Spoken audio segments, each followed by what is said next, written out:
Bonjour, aujourd'hui je vous propose de voir comment réaliser les regroupements de commandes avec comme base les bons de sortie des enseignants. En préambule à cette démonstration, une précision. Le bon de sortie est la liste des produits que l'enseignant va réaliser avec tous les produits dont il a besoin pour son TP. La commande, c'est la liste des produits que le chef de travaux va passer auprès des fournisseurs. Donc, bonne sortie, l'enseignant fait la liste des produits qu'il va demander au magasinier. La commande, c'est la liste des produits que le chef de travaux va passer au fournisseur. Ici, je suis logué en tant qu'administrateur. La première chose que je vais faire, c'est de regarder les préparations des bonnes sorties qu'ont fait les enseignants. Donc, je vais cliquer sur ici, commande et sortie. Ici, j'ai la totalité. Lorsque je clique sur bonne sortie, j'ai la totalité des bonnes sorties qui ont été réalisées par les enseignants, avec les dates, le nom du responsable, le lieu où la distribution a lieu et l'heure de TP. Ces TP ici ne sont pas validés. Donc, première chose, je vérifie. Je vais essayer de prendre la semaine ici du 4 au 13 avril. Je vais utiliser ces trois bons là pour faire mon regroupement. Je vais les vérifier. Je vais voir dans le détail du premier. Ici, les informations liées au responsable, au lieu de distribution, la classe, le nombre d'élèves, etc., etc. Et ici, la commande. Je regarde, je vérifie que la commande correspond bien à ce qui doit être commandé. Et à ce moment-là, je vais dire, écoutez, je valide. Oui. Que va faire cette action de valider? Lorsque l'enseignant va se connecter, se loguer sur son compte, il n'aura plus la possibilité de faire de modifications sur sa commande. Vous pourrez toujours le faire en tant qu'administrateur, c'est-à-dire ici, collecture lactée par exemple, sur le paquet 3 kg, mais en mettre qu'un seul, en estimant qu'un seul kilo sera suffisant, et il n'aura plus qu'un seul kilo. Ici, la quantité unité d'achat va se mettre automatiquement à jour lorsque je quitterai la page. Donc ce bon est validé. Je reviens à la liste des bons de sortie. Vous voyez que le bon est noté comme validé. Celui du mardi 11 avril ici. Je vais également le vérifier. La quantité de produits commandés est ici un peu plus importante. Il y en a pour 50 €, 53 € en TDC. Je vais pouvoir apporter une modification. Je peux le faire également en cliquant sur ce petit bouton-là, ce qui va me permettre de notifier là, ici sur le côté. Le beurre, par exemple. Je ne veux pas qu'il y ait 250 g de beurre de commandé, mais je vais en mettre simplement 100 g, en estimant, moi en tant qu'administrateur, que c'est suffisant. Vous voyez, je suis passé ici à 100 g. Il a été noté que aujourd'hui, le 23/3/2007, à 15h11 et 14 secondes, il y a eu un changement au niveau de cette commande-là, qui elle était passée le 31/10. Je valide la commande. Enfin, le bon de sortie, excusez-moi. Je reviens au niveau des lignes. Le bon de sortie.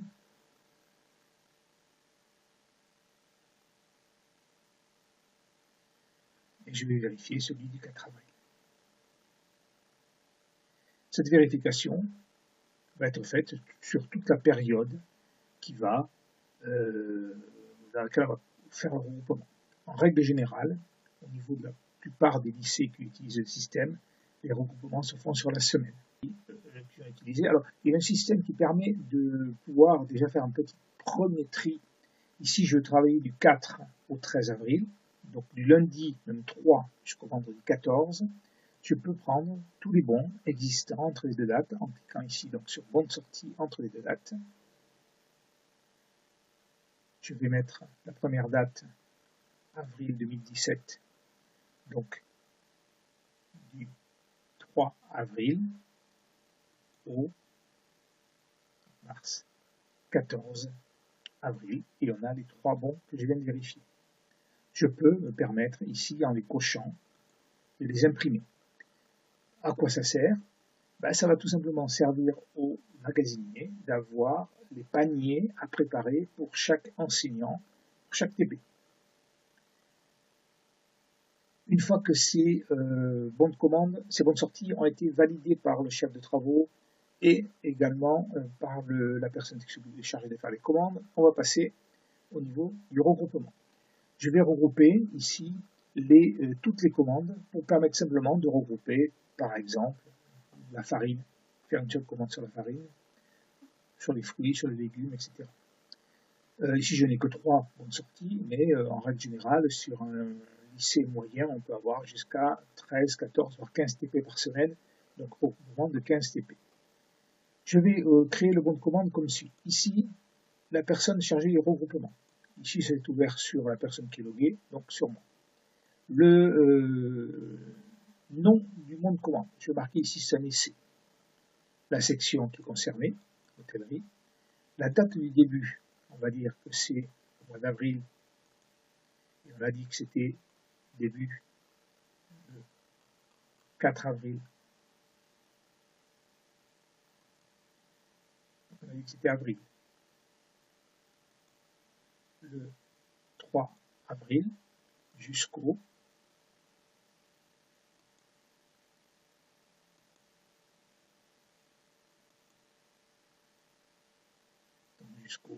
toujours en avril,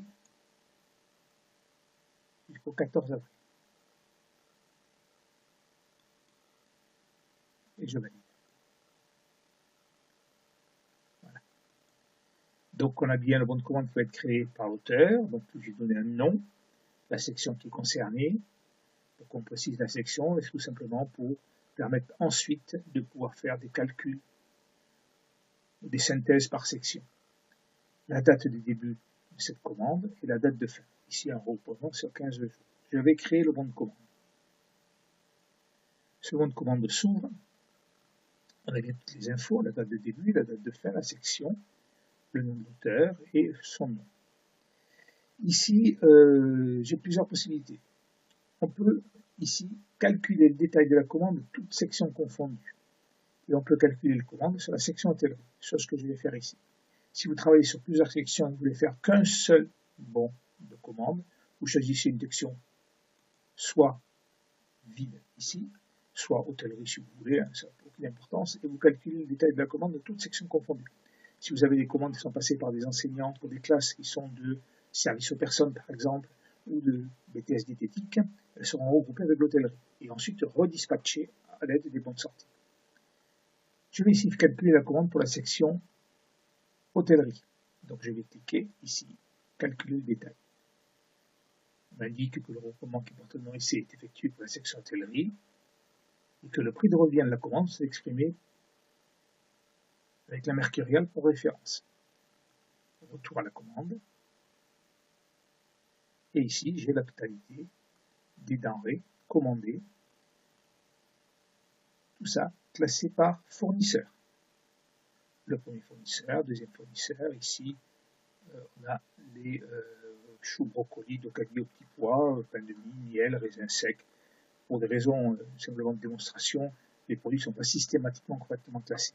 Ici par exemple on a la crèmerie, et là on a l'épicerie, et en bas les légumes. Voilà. Donc là c'est groupé par fournisseur, avec ici la date de livraison. Donc on va voir comment définir cette date de livraison au niveau des fournisseurs. Maintenant, une fois que cette commande est passée, je peux décider de modifier les quantités. Exemple, ici, les raisins secs, je ne vais pas commander 0,44 kg, mais je vais commander 1 kg. Ici, les modifications se feront lorsqu'on enregistrera la page. On peut également le faire si on veut enregistrer. On va cliquer ici, sur cette petite flèche rouge. Toutes les quantités vont être mises à jour.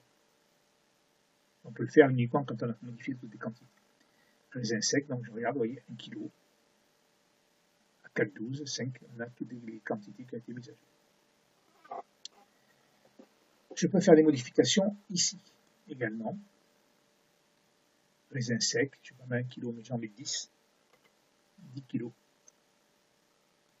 Je peux changer le fournisseur si éventuellement il y a un petit souci avec le fournisseur. Je peux changer la date de livraison. Je peux changer la TVA, etc. etc. Attention, lorsqu'on change un prix, une TVA, un prix TTC ou un prix hors taxe sur les bons de commande, automatiquement, ils sont mis à jour dans la Mercurial.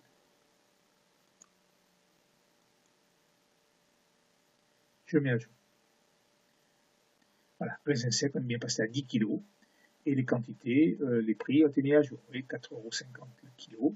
En TTC, ça me fait 44,50 €. Maintenant, je peux avoir en tant qu'administrateur un doute sur l'utilisation des produits. Qui va utiliser ces produits? J'ai vérifié les bons de sortie, mais j'ai un petit doute. Je vais aller vérifier ici sur le petit point d'interrogation. Je clique dessus et automatiquement, lorsque je clique dessus, va s'ouvrir une page dans laquelle je vais avoir le bon de commande, éventuellement, du repas qui aura lieu le 13-14, et c'est professeur Geoffroy qui a commandé pour le TP du jeudi 13 avril. Pour, ce produit était issu d'une fiche technique. Je pourrais avoir ici le nom de la fiche technique qui contient le produit. Je fais un retour à la commande par fournisseur. Ce que je peux faire encore, je peux ici supprimer le contenu, tout le contenu de la commande. En appliquant ici, la totalité des produits seront supprimés. Et je peux ensuite recommencer le calcul. Je peux ajouter un article à la Mercurial lorsqu'il n'y est pas. Et je peux ajouter un article dans la commande. Ici, par exemple, je vais ajouter un demi-chinon qui n'est pas dans la commande. Et je vais commander 10 demi-chinons pour la date de livraison. Pourquoi pas le 3 avril, puisque c'est le premier jour de la date de livraison. Je vais ajouter l'article. Maintenant, je vais pouvoir imprimer ces bons de commande. Comment fait-on pour les imprimer? Je vais aller sur commande par fournisseur et bons de commande.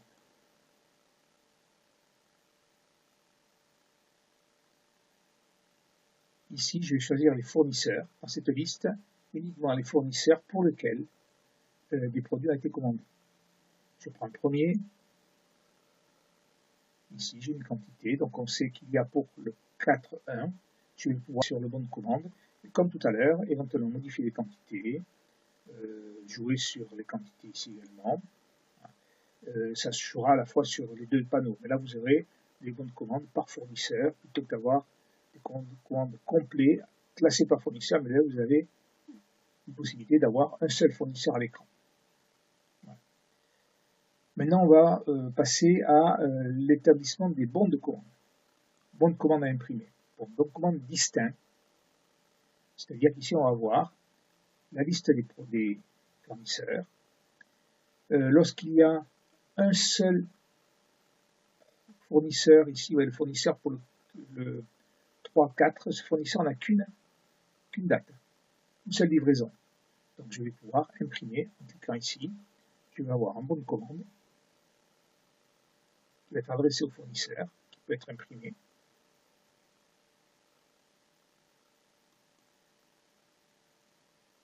Ici, c'est pour le demi-chinon, avec le numéro, le nom et l'adresse du fournisseur.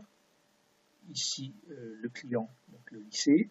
Et en haut, le numéro de bon de commande qui s'affiche, et en précisant la date de livraison. Je ferme l'écran. Ici, il va y apparaître 4 fois le fournisseur. Ça correspond à quoi? Mais ça correspond à 4 dates de livraison, donc 4 bons de commande différents. Un bon de commande, le premier, qui lui sera livré, comme indiqué, livré le 12-4. D'accord, on voit bien ici marqué le 12-4.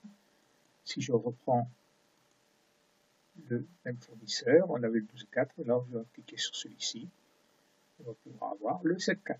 Donc notre bon de commande qui est signé, peut être signé par l'ordinateur et par le gestionnaire. Ces bons de commande, on peut les imprimer tous à la fois, donc je vais sélectionner la totalité des bons et je vais cliquer ici sur imprimer. Petit détail par rapport à un logiciel basique installé sur votre ordinateur, ici on est sur des pages web, donc la gestion d'impression se fait par l'intermédiaire du navigateur et qui fonctionne différemment de tous les programmes. Donc on a ici, quand on va cliquer sur imprimer, on va ouvrir autant de pages que de bons. Donc exemple, ici, imprimer, vous allez voir le nombre de pages qui s'ouvrent. À bloquer une fenêtre, on va autoriser. Voilà, tous les autorisés, toujours autorisés. Voilà, on a toutes les pages qui s'ouvrent. Premier bon de commande et on va pouvoir les imprimer un par un. Donc le premier, j'imprime, donc je vais annuler, le fermer, je prends le deuxième, on imprime, le troisième. Je peux également, dans les cas particuliers, imprimer par TP.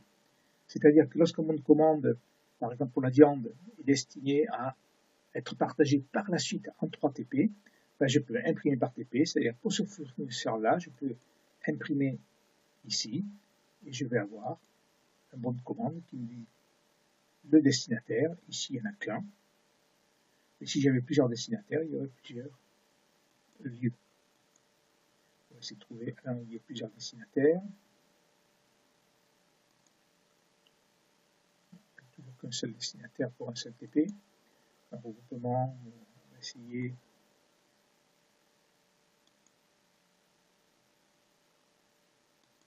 par TP, on a toujours le destinataire, le lieu, la cuisine et l'heure du TP. Donc ici, on reprend non pas, attention, le bon de commande, mais le bon de sortie. Voilà, j'ai tout désélectionné. Ça, c'est une possibilité des bons de commande regroupés. Commande, je reviens sur bon de commande par fournisseur et bon de commande. Les bons de commande groupés par jour, maintenant. C'est-à-dire qu'ici, il n'apparaît qu'une seule liste de fournisseurs. Ils ne sont pas en double. Lorsque le fournisseur a plusieurs livraisons dans la semaine, c'était le cas de celui-ci tout à l'heure, je vais pouvoir imprimer ça ici. Et ici, je vais retrouver un document qui va reprendre la totalité des livraisons. C'est-à-dire le lundi, vous envoyez un bon de commande avec la totalité des produits livrés sur plusieurs jours. Par exemple, ici les œufs entiers, il y aura 10 pièces livrées le 31 et 20 pièces livrées le 7-4. Toujours pareil, une seule signature, la signature de l'ordonnateur.